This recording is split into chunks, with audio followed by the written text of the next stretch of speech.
Assalamualaikum warahmatullahi wabarakatuh.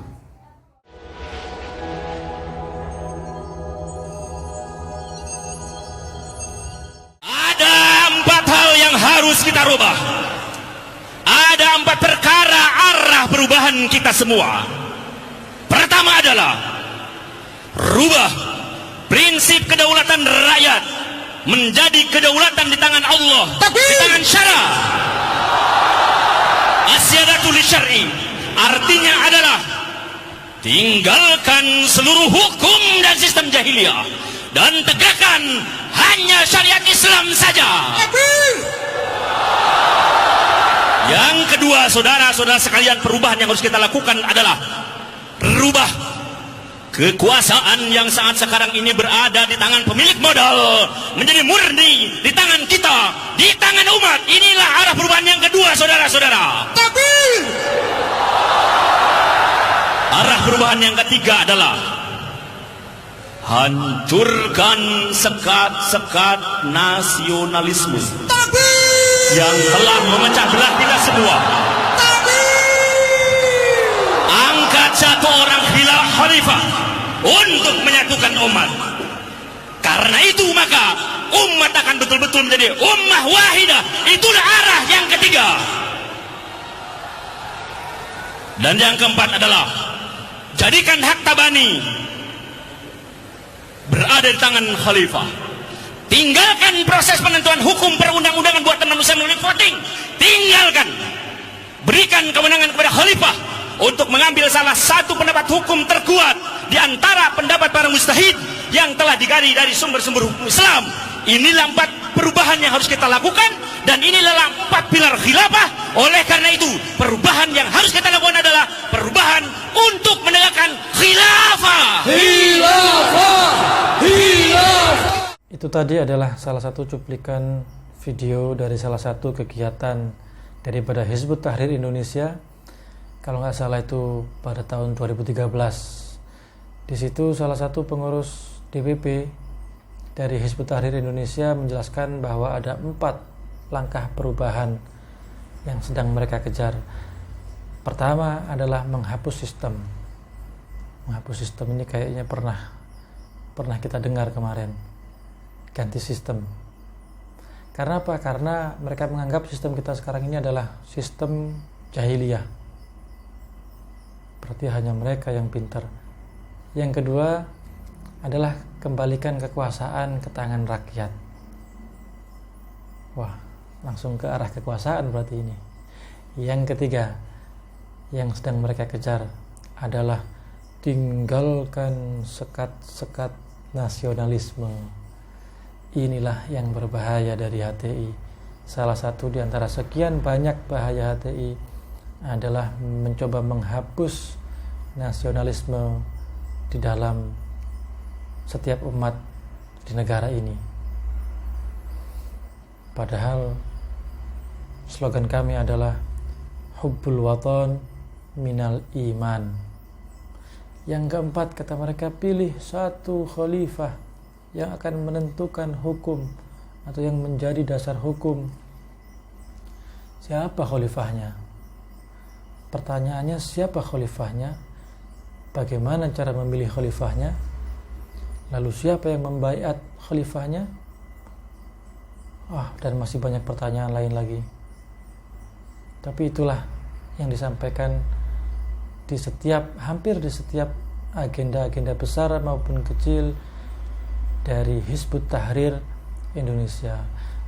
Lalu bagaimana sikap kita ketika ada orang yang mengajak kita terhadap sistem khilafah? Ketika ada orang yang berteriak-teriak tentang khilafah. Kita saksikan pendapat dari Al-Habib Ali Al-Jufri berikut ini. Turidun khulasa fi jumlah? Mau nggak ringkasannya?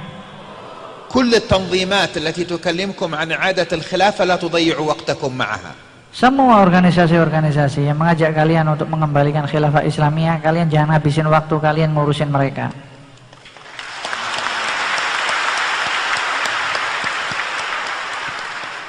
أنت خليفة الله في الأرض. Kalian ini ya khalifahnya Allah di buminya. أقم خلافة الإسلامية فيك أنت. Oke, dirikan khilafah Islamiyah di dalam diri kalian sendiri. أقمها في أخلاقك، في معاملاتك، في عمارة الأرض. Dirikan di dalam akhlak kalian, moral kalian, interaksi kalian di dalam masyarakat kalian. أقمها. Jadi jika ada yang berteriak-teriak tentang khilafah, mengajak kita masuk ke dalam sistem khilafah atau mendirikan negara khilafah, maka tinggalkan. Jangan buang-buang waktu kita untuk mengurusi hal seperti itu. Kita tidak boleh anti dengan kata-kata khalifah atau khilafah. Kita wajib mendirikan khilafah di dalam diri kita. Kita wajib menanamkan khilafah di dalam kehidupan kita. Kenapa? Karena kita adalah khalifahnya Allah di buminya Allah. Maka tegakkan khilafah dalam diri kita. Tegakkan khilafah di dalam kehidupan kita.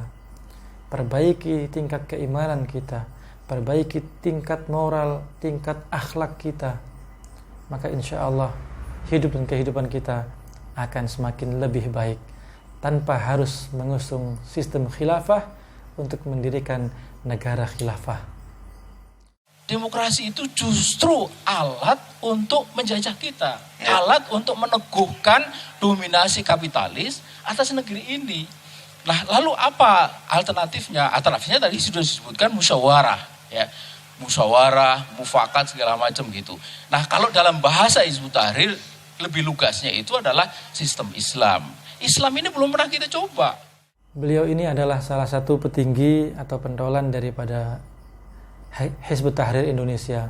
Ismail Yusanto adalah jubir daripada HTI. Beliau menyampaikan bahwa demokrasi adalah penjajah. Lalu HTI menawarkan solusinya, apa itu? Dengan cara musyawarah.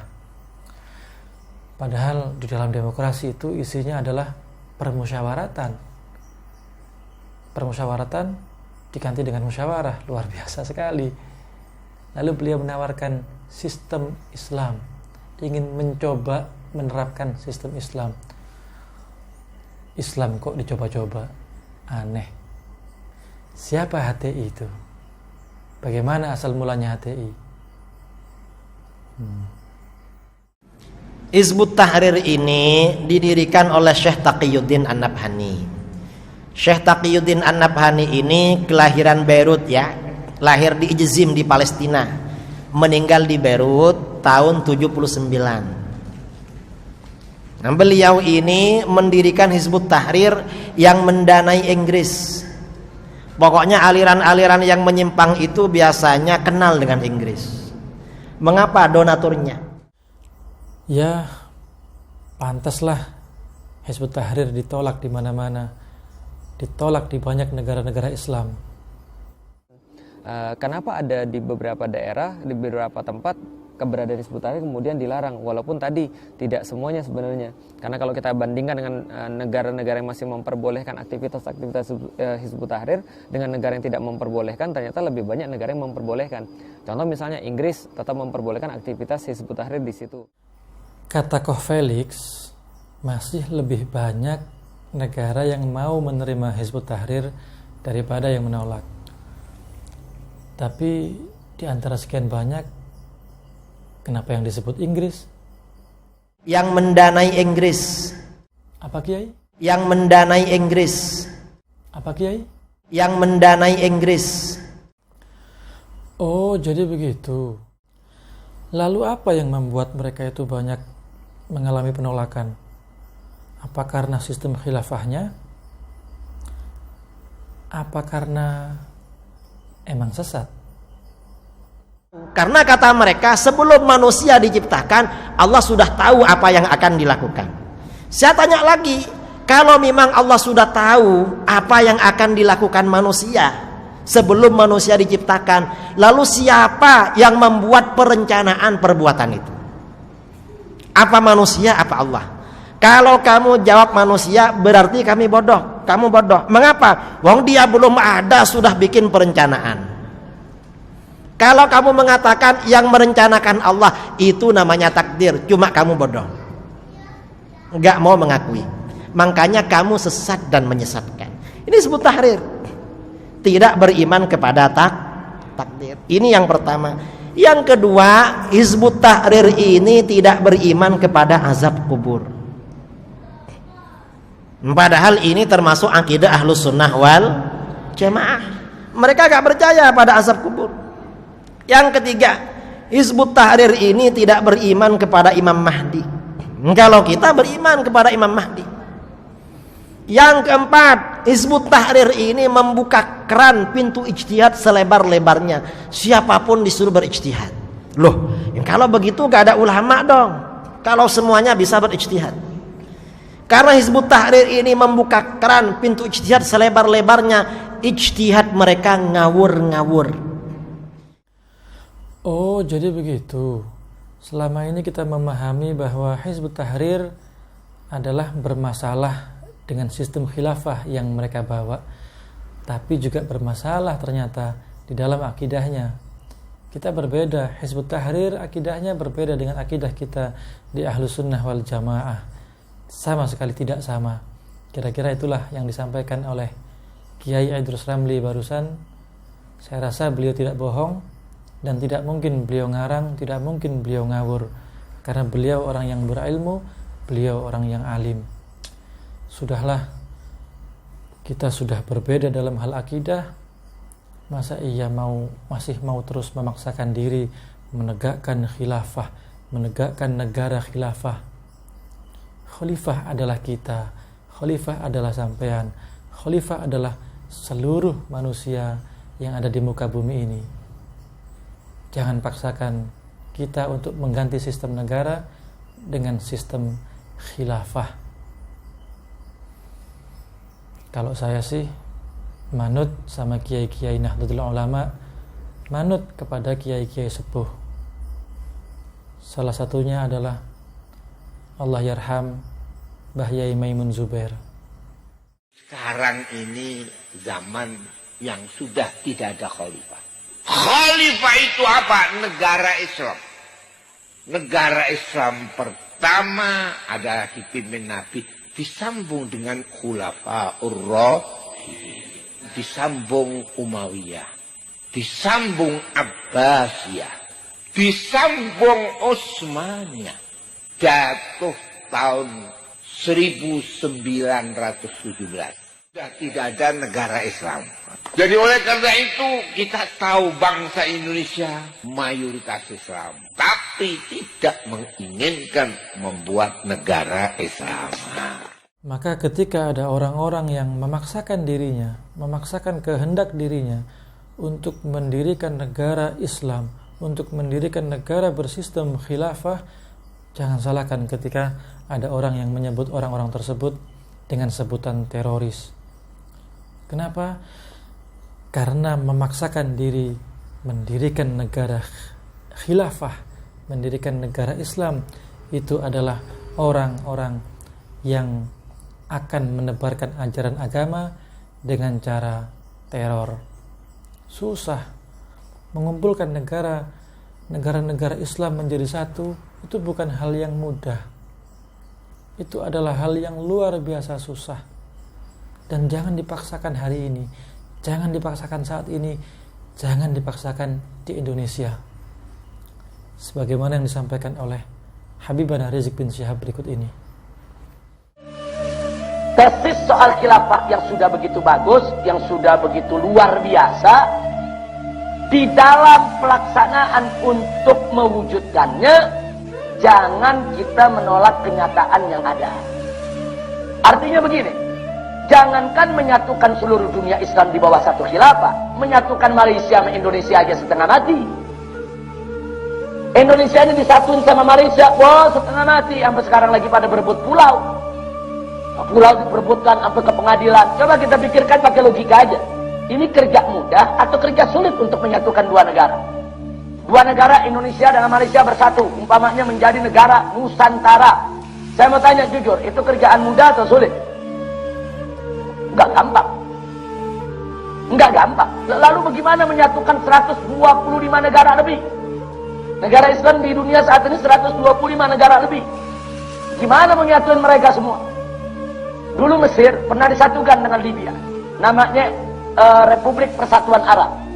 Satu, jadi satu negara. Tapi di tengah perjalanan konflik. Yang orang Mesir pengen yang mimpin, yang orang Libya pengen yang mimpin. Pecah lagi. Maka sudahlah para jamaah HTI atau Hizbut Tahrir Indonesia atau ex-HTI, sudahlah, jangan terlalu memaksakan diri, jangan terlalu memaksakan kehendak diri sendiri untuk mendirikan negara bersistem khilafah.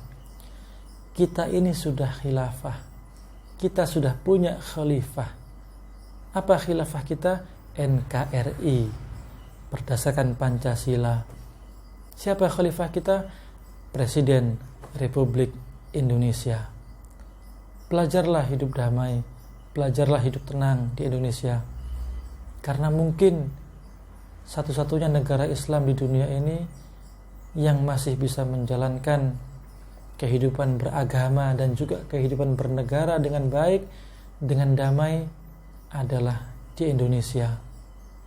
Sudahlah, kita manut, kita patuh kepada guru-guru, kepada para masyayikh, kepada kiai, yang pasti para ulama kita jauh lebih memahami, jauh lebih mengerti terhadap apa yang baik untuk kita para santri, apa yang baik untuk kita para murid-muridnya.